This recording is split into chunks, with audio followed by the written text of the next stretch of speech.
What is up, you back in with another video. In today's video, man, we're going to be talking about all the changes that came with the vest in the game. So we're going to go through here and we're going to look at the vest and kind of summarize what they do, and then we're going to talk about, as we go through them, we're going to talk about the changes that have been made. I just have to pull the patch notes real quick for you guys. But anyway, I kind of like how they made some adjustments to the vest, because I definitely feel like it's going to make the entire experience very, very enjoyable. And there is some that needed to be adjusted, I think. So it's nice to see that they're not just ignoring the vests that have already launched, and they're making good strides to change them and improve them. And some of them just need it. You know what I'm saying? Some of them just need to just be improved, because there's some that are just really useless, others that were not so useless. And I certainly think that having them adjusted would make for a more enjoyable experience. Because again, I think the big problem with the vest, in my personal opinion, in this game, is due to the fact that some of them just don't feel like they're all that useful.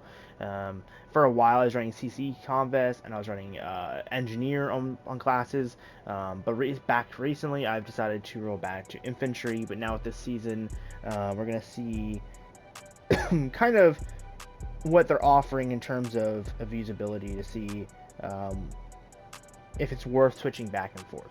So let's start off with the first big change. We're going to go to a class that I don't mind fucking up. So if we go here to the vest, infantry vest has not been adjusted. That has stayed the same as far as I can see from the patch notes. Engineer vest has been changed, and now you now have a lethal slot, making engineer arguably probably the best single-handed class you can possibly get, because you get the 4th perk, so you get 2 gears, a boots, gloves, a field upgrade, you get a tactical, secondary, primary, and now you also get the lethal, plus you get 2 tacticals. So engineer is probably up there as one of the top 3 vests probably in this game, because especially since the engineer lets you spout enemy equipment, field grades, and kill streaks through walls, and when you aim down sights, it highlights them for the entire team, and you get that faster field upgrade recharge. So if you're someone who is going for nuclears or high kill games, having that is going to be beneficial. These edits are going to be kind of weird. Your boy is having a sneezing fit this morning. But anyway, next up is the Gunner's Vest. Deploy with max ammo for all primary weapons. You can improve with reload speed. So that's what Gunner's Vest normally does. But now, the Gunner's Vest will now allow you to have a perk for the boots. So normally you will lose the boots, which is why I would never personally run this for overkill, because of losing covert. Again, covert is probably the most overpowered thing in this entire game. If you're not running covert and you are complaining that you're dying in any shape or form, that is your fault. That is the honest truth. That is me ripping off the band-aid and being honest. If you are dying and you're not running covert, that is an entire skill issue, because if you're not running covert in this game, you're playing at a disadvantage. You're punishing yourself for no reason, because covert, I don't care how expensive the headset is. I've heard people say, oh, I have a $3,000 headset, I can hear with people with covert. No, you can't. The physical sound audio coming out of the game for people running covert is literally zero, if close to zero. You're not making sound with covert. If you're running around covert and you're making sound, you're probably being spotted on the minimap by shooting without suppressor or something of that form, right? If you're running the Jack BFB, like if you watch my YouTube videos and you're using my builds, you will see that I have a lot of Jack BFBs on my thing, and you pop up on the radar, but like for a few seconds, like an advanced UV type of ping when shooting. But I just don't feel like it's worth. I think the positives that the Jack BFB gives kind of counterweights that. But that, again, if you're running that, you may get seen on the minimap. A lot of times it comes down to whether or not you're running like other stuff that on top of that. Like I run Ghost as well, which helps a lot. But that is the new Gunner's Vest. Very good if you're running someone that wants to run 2 primaries. So if you're grinding, say you're grinding and you want to do, you're running Interstellar, There's not really as much negatives running Gunnerfest anymore, especially if you're doing say something like you want to get two snipers out the way, you're not really being hurt as much. Demolition Vest is next, so normally this does resupply lethal and tactical equipment every 25 seconds. You can now get a second gear perk with Demolition Vest. So far, it's really nice that they're adding things, not taking away abilities or changing abilities around. They're kind of just adding to these vests, making them all pretty much on the same level with just different abilities. And I think that's fine. I think that's good. So again, Demolition Vest is going to be really, really good if you're someone who just wants to be high explosives very, very rapidly because you get 2 lethals. But now that you have that ability to have that second gear slot, I think it's really good. And honestly, so far, these 3 have already insanely improved upon infantry. The abilities that infantry does have is pretty good, but I will say having the ability to have that 4th perk and not really lose all that much has made me really rethink my class setups entirely, because you can put something in like EOD or TAC-Fest or something of that form on your 4th gear slot or your 2nd gear slot, and so it kind of balances itself out. Let's see what the next one is. The next one's going to be CCTV, or CCT. I don't know why I keep saying V, like it's a TV. Comms Vest. This one's going to have the ability to increase duration enemies stand on the minimap when firing on silenced weapons, and zooms out the minimap for you and nearby enemies or allies. I don't know why I keep saying. I was saying what I was saying, bro. I'm stuttering. Jesus. Enemies you kill drop intel packs, which generate a radar ping for you and your nearby enemies when collected. You and your nearby allies see nearby radar pings from data jacker and compass indicators from nearby ally signal jammers. I can't say ally today for some odd reason, but this is what I ran for a while. You do lose that lethal, which just kind of sucks. They haven't added it back, but now you do get a tactical with CCT Comms Vest. So if you're someone who doesn't really throw nades all that much, this actually isn't a bad vest anymore, especially since you get that 4th gear slot. So if you want to run stim or something, you can still run stim now in this class. So again, CCT Comms Vest is something that I might start running again. I don't know how much of a difference it actually feels in game anymore. I used to feel like a huge difference, but like I don't feel like I'm at a disadvantage running infantry or something now, so I don't really think it makes a huge overall change. Overkill Vest, again, just reload while sprinting, allows equipping 2 secondary weapons and primary slots, and you get increased weapon swap speed by a minimum 40%. You now also have the ability to add a field upgrade to this class, so not much has changed, just you can use your munitions box, trophy systems, or whatever with this class. Ninja Vest has added a glove ability now, so Ninja Vest might just single-handedly be the best vest in the game currently. So you have no footstep audio, you have immune to movement reduction effects, you have bonus throwing star and throwing knife ammo, you have resupply, you can resupply throwing knives and throwing stars every 25 seconds. Now you can also have a glove, so you can have a glove perk. So like, for example, I'm running commando gloves, that means I can actually run commando gloves now. And for boots, I can run something else. Like I can run, the running sneakers and have ability to run faster. So this is something I'm going to be playing with over the next couple of days. I think I'm going to make my classes all have ninja on them, especially with Ghost and having ninja, having covert, and then having ability to run faster and reload faster. All of those things together just make for an amazing combination, and I think this is going to be one of the best, if not the best, vest in the game for players who are a little more skillful. Next one is Assassin's Vest, which kills don't display kills don't display skulls, which is like the effect you have when you see someone die in game. Immune to UAV and enemy radar effects, and includes while stationary. So Assassin's Vest is kind of just like Ninja, but doesn't have as many stealth, doesn't have as much silence stuff. It has more of a stealth-based system, so it's more focused on the mini-map and stuff and streaks. But now you can have a field upgrade. Again, Assassin's Vest sounds great in theory, but if you run a Ninja Vest, you get the sound, and then you can just run Ghost. And you don't have to worry, you get more benefits through, especially if you're a throwing knife guy or a throwing star guy. So Assassin's Vest, not the best thing in the world.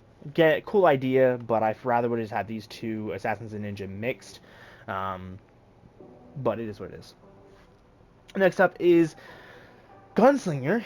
So Gunslinger obviously refreshes your stem after a primary, improve reload speed, reload while sprinting, secondary weapons only, increase weapon swap speed by a minimum of 40%, and you deploy max ammo for all pistols.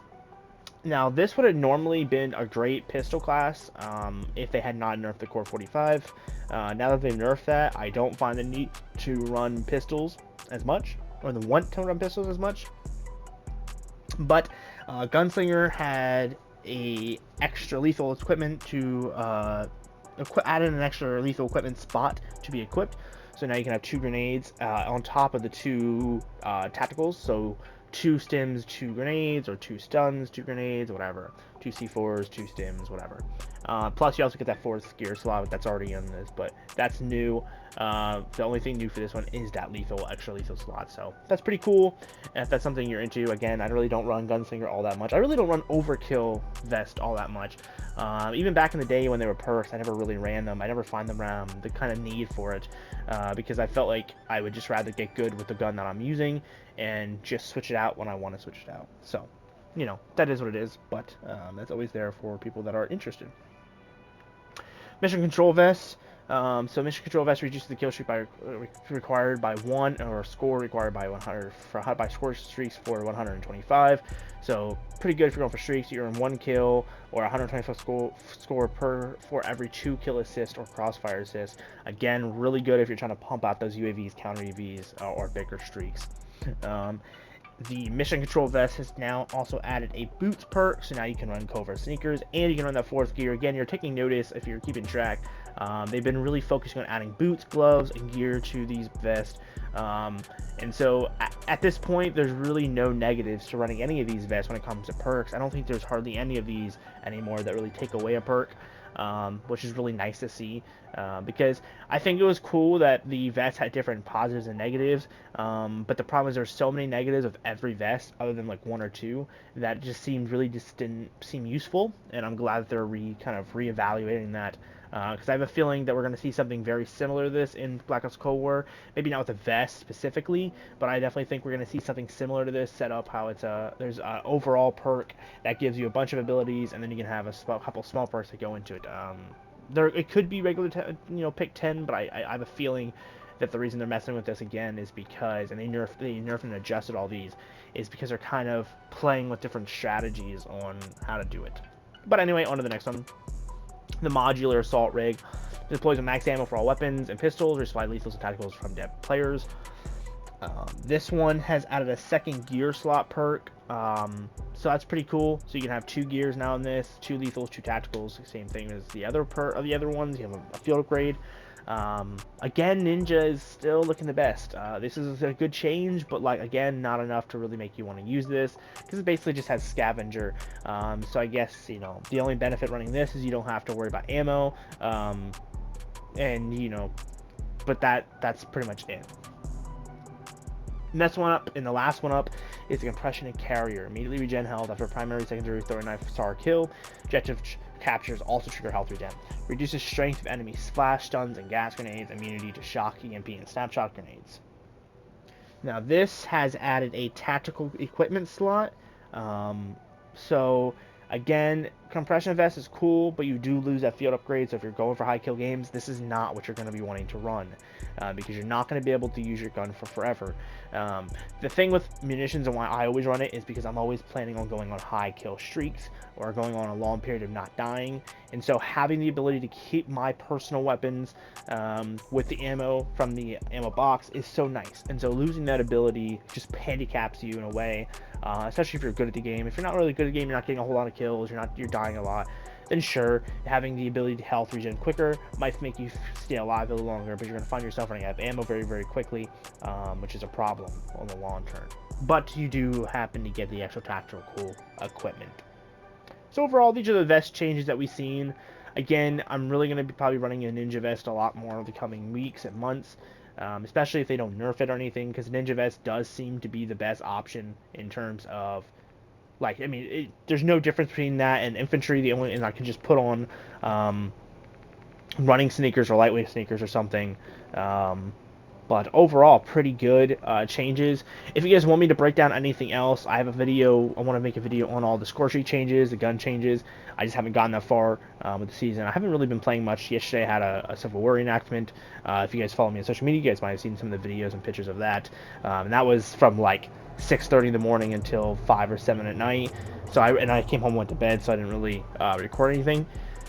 And then this will be up somewhere right after the other video that's already going to be up, the top 10 best guns in Modern Warfare 3. So if you've seen that video, this should be up within the next few hours after that one. And then if you guys want to see anything else specific, let me know down below.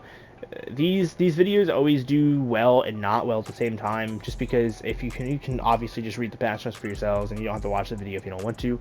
And I find that can be sometimes good and bad. A lot of these YouTubers these days don't really break down these patch notes like they used to.